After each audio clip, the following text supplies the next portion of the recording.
Ceux qui ont cru que la beauté ne vient que des mains. Attention, certains salons cachent des secrets que même les miroirs ne montrent pas. Si cette histoire vous captive, n'oubliez pas de vous abonner à la chaîne Histoire africaine pour ne rater aucune de nos séries mystiques et envoûtantes.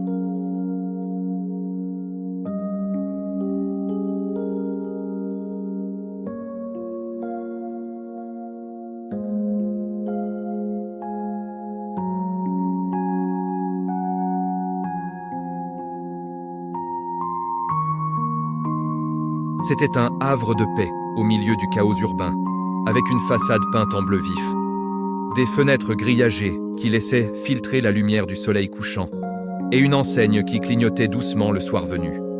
À l'intérieur, des fauteuils en velours usé, des miroirs ornés de perles wolof, des posters de stars sénégalaises comme Youssou N'Dour et des mannequins aux tresses élaborées.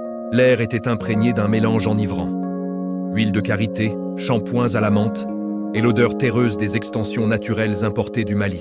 Hawa, la propriétaire, était une femme de 42 ans, aux courbes généreuses, à la peau d'un ébène poli et aux yeux perçants comme ceux d'une lionne du Sahel.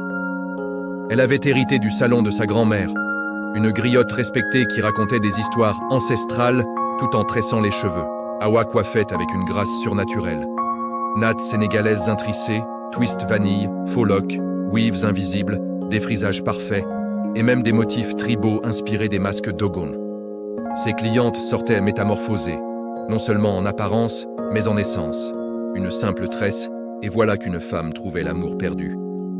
Un tissage et une promotion professionnelle tombaient du ciel. Un chignon élégant, et les affaires prospéraient comme par magie. Les murmures couraient dans les taxis collectifs. Hawa a le Ngor, le don. Ses mains ne coupent pas seulement les cheveux, elles tissent le destin. Le salon était bondé du lundi au jeudi. Dès l'aube à 6 heures, les queues s'allongeaient, des marchandes du marché qui venaient avant l'ouverture des étals des enseignantes pressées des influenceuses Instagram, en quête de looks viraux des mariés pour des essais extravagants, et même des touristes françaises émerveillées par l'art africain. Hawa ne refusait personne. La veuve qui payait en nature avec des mangues fraîches, la riche expatriée qui déboursait 100 000 CFA pour des mèches brésiliennes. Elle écoutait leurs confidences, riait de leurs blagues et offrait des conseils comme une grande sœur. La beauté, ce n'est pas la surface, c'est l'âme qui brille à travers, disait-elle souvent, un sourire énigmatique aux lèvres. Mais comme une ombre au tableau, il y avait cette règle implacable. Le vendredi, le salon était fermé. Pas de rendez-vous, pas d'exception. Même la ministre de la Culture, venue un jour en limousine, avait été poliment éconduite. « Madame, revenez lundi, le vendredi est sacré », avait répondu Hawa, les yeux baissés. Les rumeurs enflammaient les groupes WhatsApp du quartier. Elle va au marabout pour recharger son pouvoir. C'est un jour de jeûne, elle prie pour nos âmes. Ou pire, elle fait des sacrifices avec les cheveux coupés pour pactiser avec les esprits. Personne n'osait demander directement. Hawa était trop aimée, trop respectée. Elle vivait seule dans un appartement modeste, au-dessus du salon, sans mari ni enfant. « Mes clientes sont mes enfants », disait-elle. Les vendredis, elle disparaissait, et le salon devenait un fantôme. Volets clos, lumières éteintes, silence absolu. Parmi les clientes fidèles, il y avait Fatou, une jeune infirmière de 28 ans, curieuse et tenace, avec des dreads naturels qu'Hawa entretenait tous les mois. Fatou avait remarqué des détails étranges. Hawa collectait chaque mèche coupée dans une jarre en terre cuite, scellée d'un cadenas ancien, orné de symboles wolof. Jamais un cheveu ne finissait à la poubelle. « Pour recycler, ma chérie », répondait Hawa avec un clin d'œil. Mais Fatou sentait le mensonge.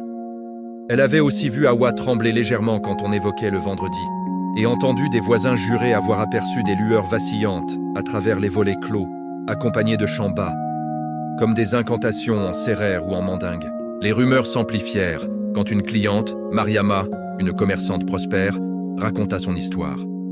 Après une coiffure chez Hawa, elle avait gagné à la loterie nationale 50 millions CFA. C'est Hawa, je vous jure, ses mains ont invoqué la chance. Une autre, Kadi, une étudiante, avait décroché une bourse en France après un simple dégradé. Mais il y avait des ombres. Une femme, qui avait insisté pour un rendez-vous vendredi, avait vu son mariage s'effondrer la semaine suivante. Le pacte punit les impatients, chuchotèrent les anciens. Fatou, intriguée, décida d'enquêter. Un jeudi soir, après la fermeture, elle se cacha dans une ruelle adjacente, un foulard sur la tête pour se fondre dans l'ombre. Le quartier s'endormait.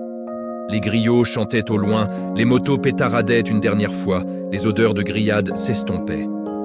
Vers minuit, Hawa apparut, vêtue d'un boubou blanc immaculé, un panier en osier à la main.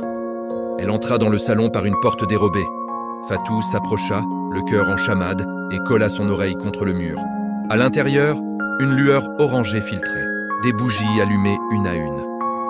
Hawa couvrit chaque miroir d'un tissu noir brodé de motifs ancestraux, comme pour empêcher les reflets de trahir des secrets. Puis elle ouvrit la jarre aux cheveux, en versa le contenu sur un autel improvisé, un cercle de sel et de coquillages. Elle murmura en wolof ancien. Esprit des ancêtres, prenez cette énergie, tissez les fils du destin, que la beauté nourrisse la fortune, mais que le vendredi reste pur. Les flammes dansèrent follement, et Fatou sentit un vent froid, surnaturel, balayer la ruelle. Terrifié mais fasciné, Fatou comprit. Le pacte remontait à la grand-mère d'Hawa, une prêtresse vaudou qui avait lié son art à des esprits du fleuve Sénégal. Les cheveux, porteurs d'essence vitale, étaient offerts en échange de prospérité. Mais briser le rituel du vendredi, en coiffant quiconque, invoquerait la malédiction, perte du don, ruine, voire mort. Hawa avait hérité de ce fardeau, un cadeau empoisonné qui la condamnait à la solitude. Fatou rentra chez elle, hantée. Devait-elle confronter Hawa, révéler le secret au quartier, ou garder le silence? Le lendemain, un samedi animé, le salon bourdonnait. Mais Fatou revint lundi, déterminée. Elle attendit que les autres clientes partent, puis ferma la porte. « Hawa, je t'ai vu vendredi. Les miroirs couverts, les bougies, les cheveux offerts. C'est un pacte, n'est-ce pas?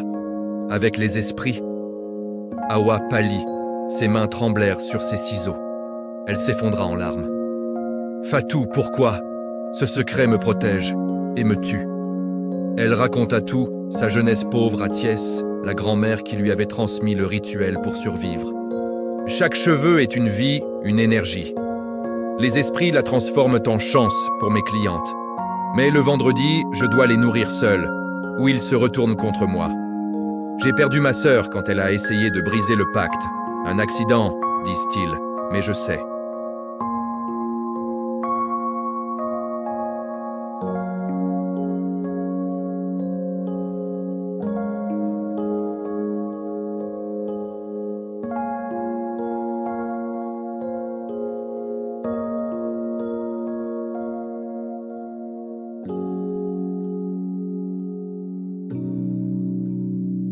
Le lendemain, des clientes rapportèrent des malchances.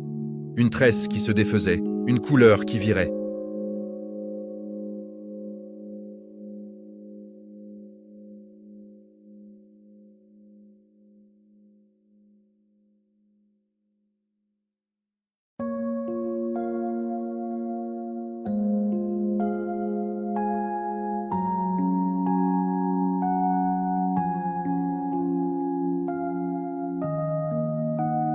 Le pacte rompu, le salon perdit sa magie. Plus de miracles soudains, mais les clientes restaient pour la chaleur d'Hawa, sa gentillesse, son art authentique.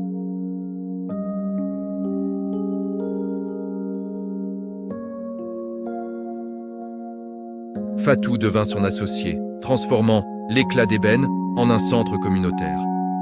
Les rumeurs s'apaisèrent. Hawa a choisi la lumière.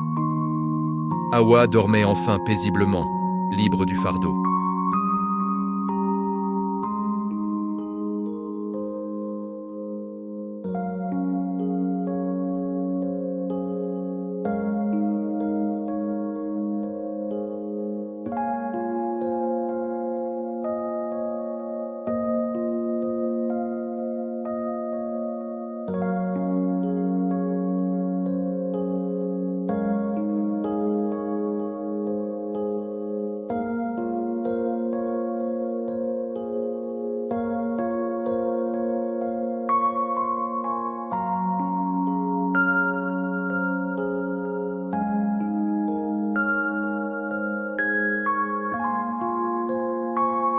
Une nuit orageuse, Hawa et Fatou infiltrèrent le salon de Ndeye. Les miroirs y reflétaient des ombres tordues. Des voix spectrales murmuraient. Ndeye, les yeux injectés de sang, tressait des cheveux volés en riant follement. « Le pouvoir est à moi maintenant !» hurla-t-elle. Mais Hawa, forte de sa libération, invoqua les ancêtres protecteurs. Un combat spirituel s'ensuivit. Bougies renversées, vents hurlants, miroirs qui se brisaient un à un. Fatou, armé d'un talisman Wolof, brisa la jarre restaurée. Les esprits, libérés de la corruption, se retournèrent contre Ndeye, la consumant dans une illusion de flamme. Le salon de Ndeye fut détruit par un incendie accidentel et la paix revint. Musique. Hawa et Fatou, héroïnes du quartier, étendirent leur empire. Des franchises à Thiès, Saint-Louis et même une à Paris pour la diaspora. Elles enseignaient non seulement la coiffure, mais la résilience, la foi en soi. Les secrets des miroirs ne définissent pas notre destin, disait-elle. Le quartier prospéra, les femmes s'émancipèrent et l'éclat d'ébène devint un symbole de vrai pouvoir, celui du cœur et de la communauté. Si cette série vous a transporté dans les mystères de l'Afrique, abonnez-vous dès maintenant à Histoire africaine. Rejoignez-nous au niveau premium pour des épisodes exclusifs, des interviews avec des conteurs africains et des bonus mystiques. Partagez cette histoire, likez et commentez votre théorie préférée sur les pactes secrets. À bientôt pour plus d'aventures envoûtantes.